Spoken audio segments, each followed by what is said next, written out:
Você sabe o que é musicoterapia? É o tratamento feito com a arte, ou seja, com a música. É muito interessante. Ai, muito legal, não é mesmo? E com certeza você se interessou pelo assunto. Por conta disso, vamos receber a musicoterapeuta Andressa Toledo, que está aqui conosco. Seja muito bem-vinda ao nosso programa, Andressa. Eu que agradeço novamente a oportunidade de estar aqui com vocês, falar de um assunto que eu gosto muito, que é utilizar a música, os elementos da música, né, para poder cuidar de outras vidas, de outras pessoas e falar em especial sobre a terceira idade, a utilização da musicoterapia, a aplicação da musicoterapia na terceira idade. É muito bom, gosto muito. Muito obrigada pelo convite. Imagina, então vamos esclarecer aqui. O que é a musicoterapia? Então, a musicoterapia, ela é uma ciência, tá? Onde a gente utiliza dos elementos sonoros musicais para poder melhorar, para atingir alguns objetivos que sejam funcionais para a vida da pessoa. Então, nosso objetivo, ele é diferente de, por exemplo, de uma aula que tem o foco na estética, no aprendizado. A gente não tem esse objetivo primordial de ensinar a pessoa um determinado instrumento ou canto, não. Isso aí pode ser um dos objetivos secundários, mas o nosso foco maior é devolver qualidade de vida. É a junção da música, é a música atrelada com a saúde, né? Ah, isso é tão importante. E quais são os benefícios para a terceira idade? São inúmeros, né? Nessa fase é muito comum as pessoas se isolar mais. Muitas das vezes, a pessoa que já está chegando na terceira idade, ela não se prepara para isso, né? Então, acaba tendo muitos conflitos emocionais, muita dificuldade de lidar com essa nova etapa da vida. Então, a musicoterapia, tanto no âmbito individual quanto em grupo, ela pode trazer benefícios para a autoestima, para a autoconfiança, né? Melhorar as relações interpessoais, a pessoa se sentir um pouco mais pertencente também, entendendo melhor, isso aí é claro que é trabalhado dentro de um setting, né, onde ela vai compreender essa nova fase que ela vive. Se for uma pessoa que durante a sua vida, ela viveu bem cada uma das fases, dificilmente ela vai chegar com processo de culpa, por que eu não fiz isso, por que eu não realizei, dificilmente isso vai acontecer. Mas vão ter os novos desafios da idade, né, sem contar a lentificação motora, que a pessoa, que é natural, né, organicamente isso começa a ter, às vezes a pessoa começa a ter também, pode ser, né, se ela tiver predisposição genética, desencadear algumas doenças que são neurodegenerativas, então o Alzheimer, o Parkinson, e a música, ela acaba tendo ela acaba de alguma forma, estimulando o ser humano no seu aspecto global. Então, tanto aspectos cognitivos, como a memória, quanto o aspecto motor, né? Porque a gente trabalha com o ritmo, um dos elementos muito fortes da música é o ritmo. A melodia, ela acaba trabalhando muito com as questões emocionais, com as memórias emocionais, as memórias afetivas, né? A harmonia tem muito disso também da cognição, né? De estimular cada vez mais também a concentração, as funções laborais da vida mesmo da pessoa, né? Então, a gente utiliza desse recurso, dos elementos sonoros musicais, para poder devolver aí essa qualidade de vida. Então, os benefícios são inúmeros, assim, que a gente consegue verificar. Essa terapia, ela pode ser em grupo, pode ser individual também? Sim, sim. Normalmente porque depende muito do caso, né? Para ser individual, às vezes tem mais a ver, a pessoa que está com dificuldade de fala, a pessoa tem mais dificuldade de se expor em grupo, mas a depender do caso, é mais interessante que seja no grupo. Porque aí ela vai estabelecer outras pontes, né? Outras redes de relacionamento e depende muito da necessidade mesmo. Por isso que tem que ser feito, tem que ser avaliado cada caso. Tá, mas eu tô pensando aqui, eu tô com a minha mamãe, alguma pessoa tá assim, eu tô me colocando no lugar dessa pessoa. Tô com a minha mamãe que tá com Alzheimer e cada vez ela tá mais distante, mais ausente. Se eu tiver uma musicoterapeuta que vem aqui na minha casa e toque para a minha mãe, isso vai ajudar em alguma coisa? Sim, o atendimento domiciliar, ele acontece muito, né? Principalmente para esses casos, assim, na terceira idade. Mas eu acho interessante, sim, o musicoterapeuta, ele pode aplicar diversas técnicas para com a pessoa com o Alzheimer. E é interessante porque a música é a última memória e acaba que, por exemplo, a doença de Alzheimer, o que mais afeta é a memória, né? E a última memória a ser perdida é a musical. Olha só. Então, hoje em dia existem muitos estudos e até orientações, às vezes para o familiar a gente faz, porque o musicoterapeuta, ele não está o tempo todo. Ele está uma, às vezes 2 vezes, a depender daquilo que o familiar, né, ele consegue arcar, porque tem a sua despesa, enfim. Mas a gente sempre orienta o familiar, a gente monta muitas vezes junto com esse idoso a sua playlist. Né? A playlist que faz parte da sua autobiografia, quer dizer, as músicas que foram vindo fazendo parte da sua história. E isso é muito interessante porque quando a gente vivencia isso, quando eles vivenciam, o semblante muda, né? A gente vê a alegria estampada no rosto, aquela sensação assim, tô vivo, né? Então a gente sempre orienta o familiar a dar continuidade em outros momentos também, né? Uma das coisas, você trazendo essa questão do Alzheimer, da família, né? E eu falando sobre a família, uma das coisas também que a gente trabalha é na prevenção. Quer dizer, a pessoa, para chegar nessa maioridade, né, ela está realmente bem consigo mesma. E uma das coisas que a gente faz é sempre, lá na fase adulta, olhar para esses pais, que muitas vezes já estão na fase idosa, né, e reconhecer a importância dessa figura na família, valorizar a presença dela. Então, se são muitos filhos, se organizarem para cada um, às vezes estão casados, já não estão mais juntos diretamente, mas se organizarem para fazer com que essa pessoa participe ativamente da vida, né? Por quê? Porque é comum depois, quando a gente casa, tem filho, a gente tem as nossas obrigações e às vezes a gente esquece que em um determinado momento a gente também vai chegar naquela fase e a gente não se prepara para isso. A gente só se toca quando chega. Mas acontece que, como eu disse hoje na abertura do programa, o tempo não para. E acontece que o tempo vem muito rápido, a vida vai acontecendo muito rápido. Você casa, você tem filho, depois você tem neto e a coisa vai assim e você não se dá conta que envelheceu.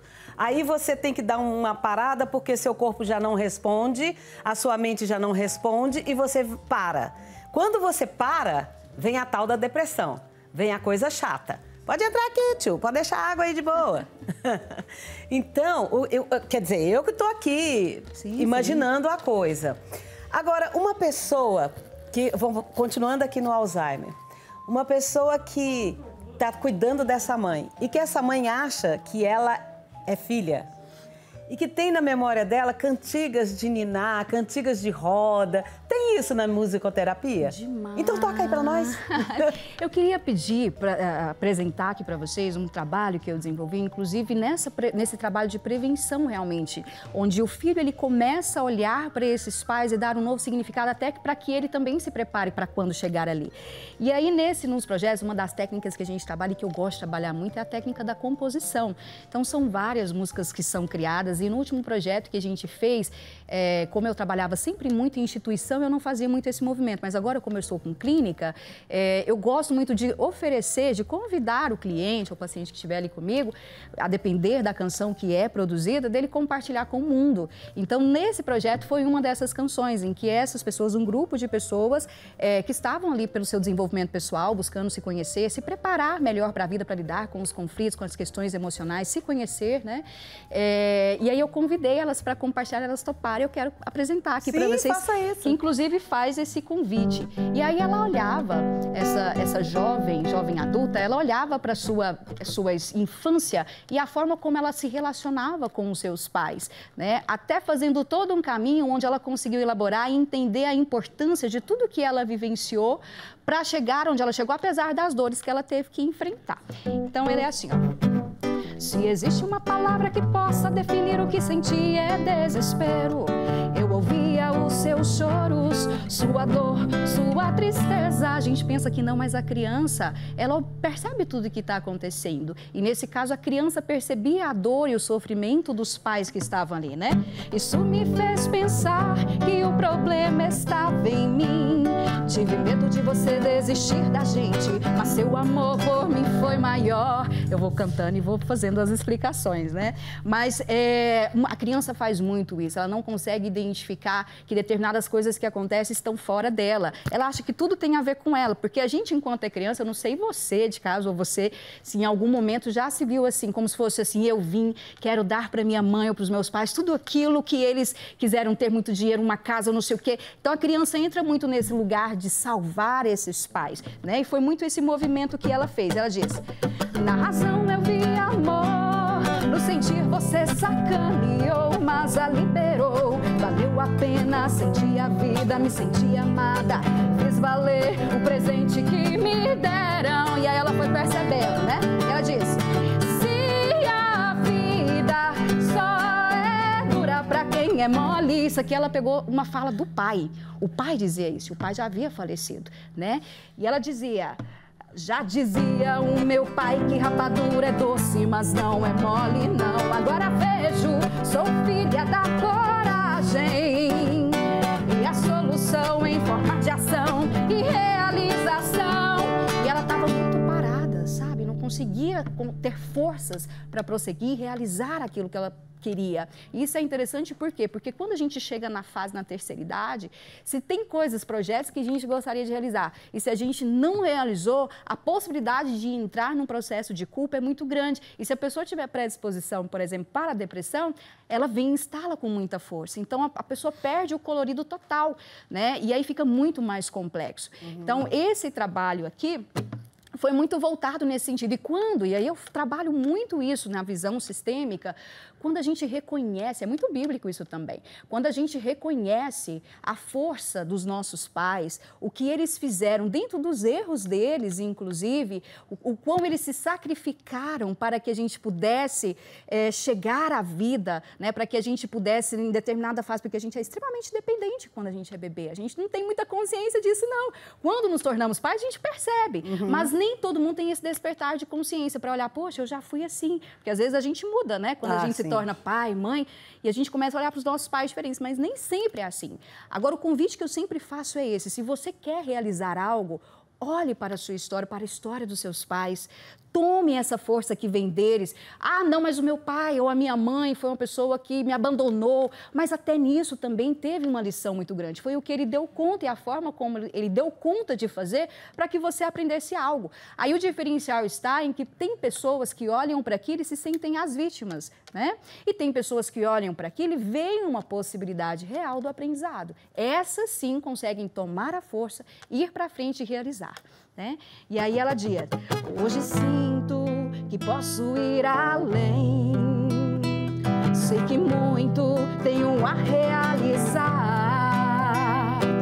com a força de vocês posso continuar daqui do meu lugar, o sucesso vou alçar. Se a vida só é dura pra quem é mole, já dizia o meu pai, rapadura é doce, mas não é mole, não. Agora vejo, sou filha da coragem e a solução em forma de ação e realização. E aí fortalecia o refrão, vai continuando. E o que causa isso nessa pessoa? O quê? Esse astral todo, essa alegria, essa composição, o que causa na pessoa que participou? Olha, é tão interessante, porque o Freud, ele dizia assim, ó, muitas das vezes a gente, na nossa história, a gente tem que recordar. Depois que a gente recorda, a gente vai repetindo, até que a gente consiga elaborar. Muitas vezes as pessoas têm dificuldade de ir para análise por conta disso. Eu vou lá, fico falando sempre a mesma coisa, eu vou ficar lá falando. Mas é porque muitas coisas passam despercebidas por nós. Sim. O profissional, ele está ali para te ajudar a dar uma desbloqueada, para fazer com que você enxergue muito daquilo que você não está conseguindo enxergar. É claro que tem toda uma técnica, o profissional precisa saber como conduzir para que aquilo não seja iatrogênico, seja, na verdade, negativo. Mas o que acontece? Uma música, quando você constrói ela, o que você vai fazer? Queira ou não queira, mesmo que durante todo o processo, que foram poucos encontros, 10 encontros, é muito pouco. É muito pouco. Mesmo que ela não tenha conseguido elaborar muitas questões traumáticas que ela tenha vivenciado, quando a canção é entregue para ela, ela tem nela como uma medicação. Como é que seria essa medicação? Ela faz a audição, ela ouve aquela canção, ela está fazendo o quê? Repetindo. Então, pode ser que mesmo depois que seja entregue, que o processo tenha finalizado, ela consiga elaborar muitas coisas. Porque a pessoa que fez essa canção aqui, por exemplo, muitas coisas que foram trabalhadas no grupo, não está aqui relatado, são coisas às vezes pesadas. É claro que não tem necessidade disso. Por quê? Porque no momento em que ela ouve a canção, uma memória afetiva foi criada. E todo aquele processo que ela vivenciou é resgatado.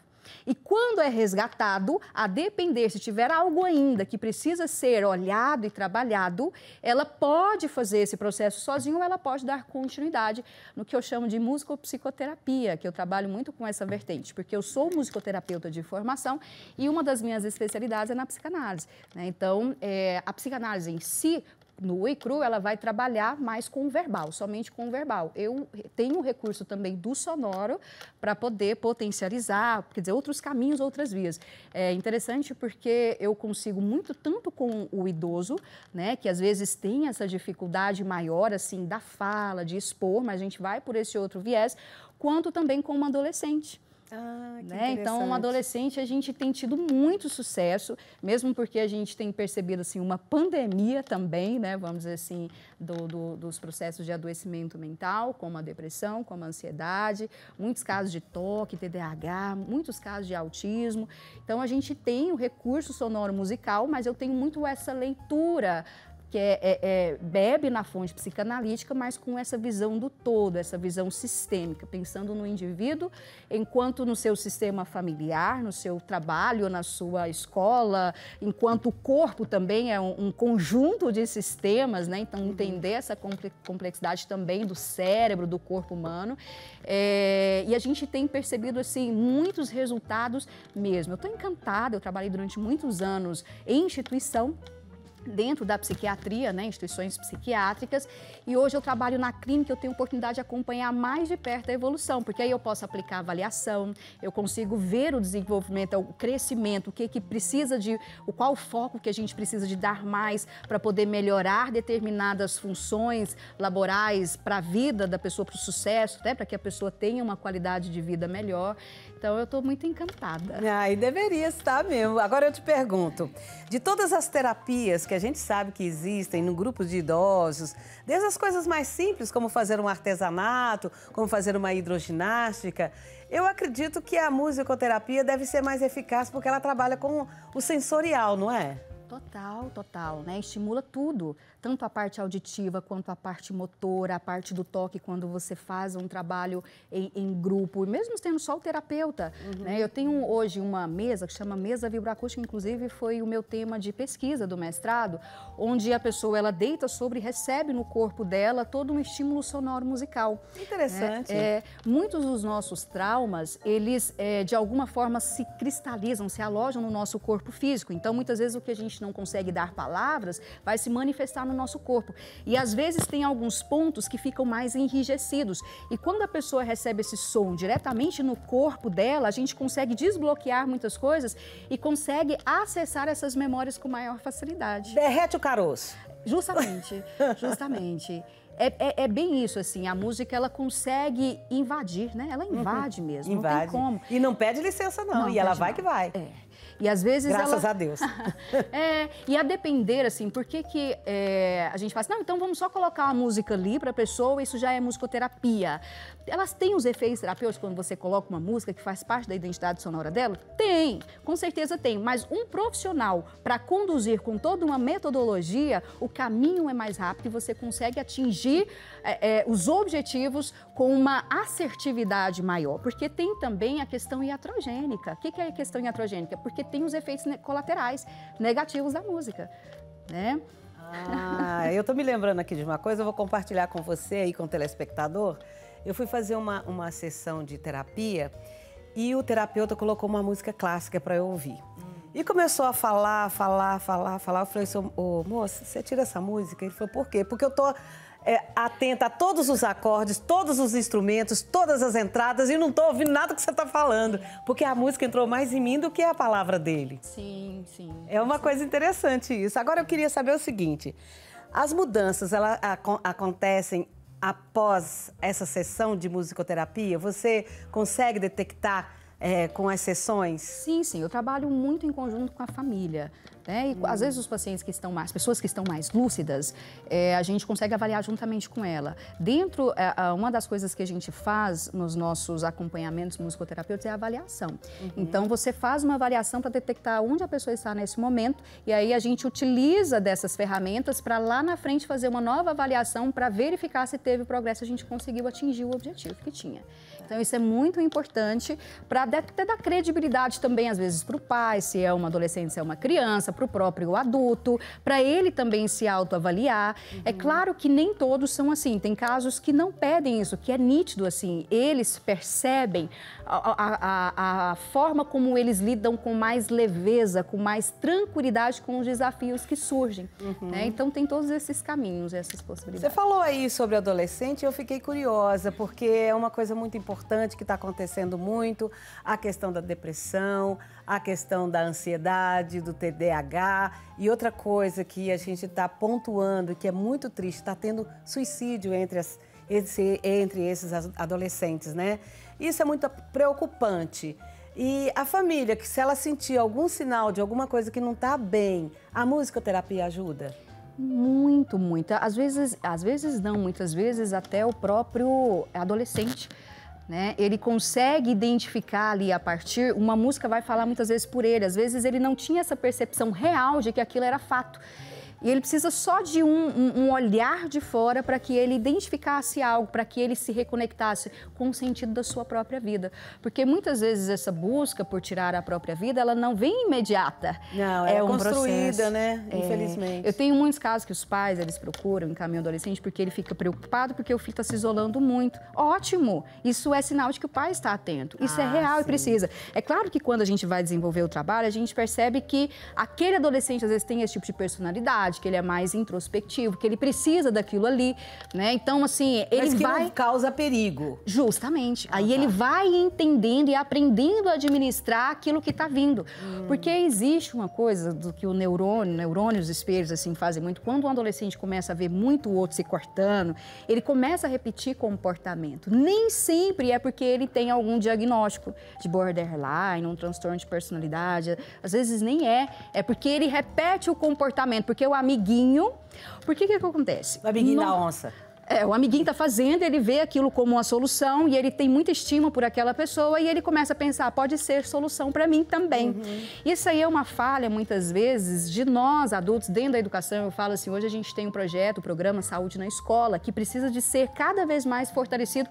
E teve uma lei agora recente que o Senado aprovou, mas é muito moroso, infelizmente. Mas hoje a gente tem aqui em Goiânia, inclusive, uma administração pública que tem esse olhar muito para o programa da saúde na escola. Então, eles estão cada vez mais tentando colocar os centros de atenção psicossocial infantil para dentro das escolas. De que forma que a gente faz orientação? Psicoeducação. Falar sobre, simplesmente falar sobre. Por isso que quando as pessoas falam, tabu, não pode, né?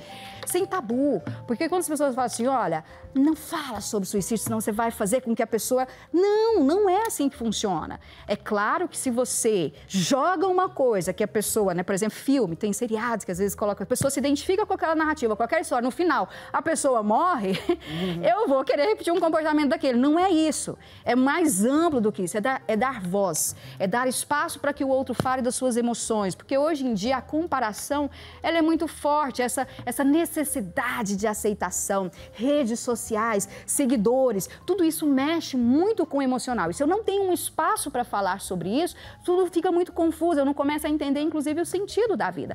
Aí, às vezes, a pessoa... E aí tem um fator protetivo, que é a religião. Se a pessoa, ela canaliza, se o jovem consegue canalizar para a religião, infelizmente, pode acontecer dela se tornar uma pessoa fanática.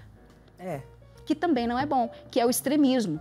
Tudo que é extremismo leva para o adoecer. Não tem como, é igual esse evento que a gente teve recentemente, você olha para aquilo e fala assim, cara, isso é uma insanidade coletiva, porque é extremismo. É extremismo. Vai para o além, entende? Então, assim, o que a gente busca na saúde mental é o equilíbrio, né? Então, basicamente é isso. Canta mais pra gente. Eu vou trazer uma canção, eu gosto muito, eu tenho canalizado um pouco nisso também, de utilizar da música, isso não é musicoterapia, tá, pessoal? Não é musicoterapia, mas eu utilizo da música para poder trazer alguns conceitos que sejam da própria psique, para que as pessoas tenham maior acesso, se quiserem, entender melhor como que funciona o mecanismo mental. Aí uma dessas canções é essa, Amor que Adoece igual Amor que Cura. Inclusive, logo, logo eu quero estar aqui com vocês para a gente estar divulgando o nosso show que a gente vai realizar, vai desenvolver, que tem esse foco, inclusive, apresentando canções que levam a pessoa a olhar para suas relações para com o outro e para consigo mesma. E isso é muito pertinente, porque nós estamos no mês do Janeiro Branco, que está voltado para a saúde mental, né? Total, né? E Muito temos bom. o outubro também, né? Outubro. Talvez seja em outubro, eu estou falando assim, porque lá na frente, né? Às vezes a gente pensa, não vai estar tão longe. Tá nada. Tá nada. É um pulinho. É verdade. Ó, essa aqui, ó. Movimentos que se tornam crenças, se tornaram parte de nós. Transferência é um dos lemas, como forma de ajudar nosso sistema. Movimento inconsciente que rege as nossas mentes, porque estamos conectados ao nosso campo familiar. Falou do suicídio? Quis lhe acompanhar para aliviar a dor da culpa ou do separar. Assim minha voz interna decidiu: eu sigo você por onde quer que vá. Eu sigo você. É isso muitas vezes que as pessoas fazem. Às vezes a gente tem uma conexão tão forte com um relacionamento, quando você finaliza, uma pessoa falece, uma pessoa morre, você não sabe administrar aquelas emoções, você quer seguir aquele luto, o luto é o que? É a morte. Então, muitas vezes eu quero ir para a morte.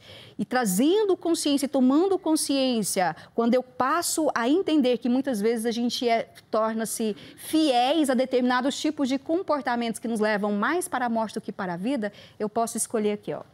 Chegou a hora de me libertar. Minha vida, preciso amar o mesmo amor que adoeceu. Agora irá me curar. Chegou a hora de me libertar. Minha vida, preciso amar o mesmo amor que adoeceu. Agora irá me curar. Aí vem, ó.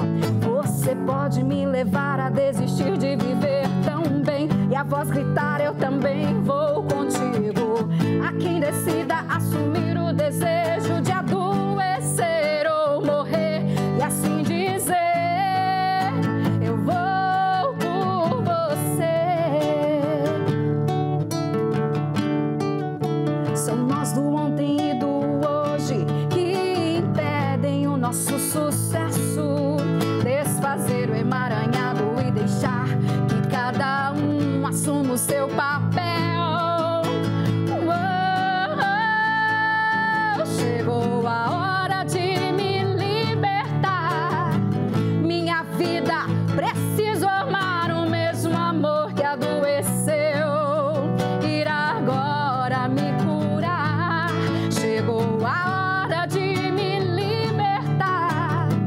Minha vida, preciso amar o mesmo amor que adoeceu. Aí eu preciso tomar consciência que o meu amor adoeceu. Porque tudo que nós fazemos é por amor. Mas, às vezes, a nossa postura, ela apresenta demais e denota que nós estamos com o amor adoecido e ele precisa ser curado. Ai, parabéns, viu? Muito obrigada pela sua presença. Volte mais vezes, viu? Eu que agradeço, Cleide. Obrigada mesmo, viu? Parabéns pelo trabalho de vocês. Obrigada. Não, peraí, deixa aí o seu Instagram. Deixa sim. Se vocês quiserem conhecer um pouquinho mais do nosso trabalho, lá no Andressa Toledo Oficial, @Andressa Toledo Oficial, tá bom? Tem também alguns trabalhos no YouTube, tem alguns clipes, Andressa Toledo. Somente você pode digitar lá. A gente procura sempre trazer esse foco para a música como uma possibilidade de autoconhecimento, de desenvolvimento pessoal, de cuidado consigo mesmo e cuidado com outros tipos de transtornos mentais. Parabéns, Vanessa.